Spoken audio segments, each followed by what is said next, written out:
సమయంలో దేవుడు మన ఎడల చేసినటువంటి అద్భుత కార్యాలని ఎవరికి చాటాలి?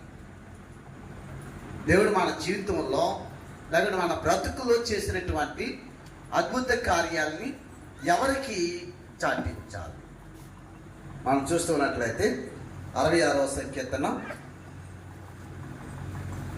66వ సంకీర్తన 16వ వచనంలో, దేవుని యందు భయభక్తులు గలవారలారా మీరందరూ వచ్చి ఆలకించుడి.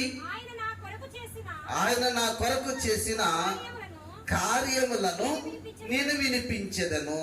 ఎవరు రావాలండి?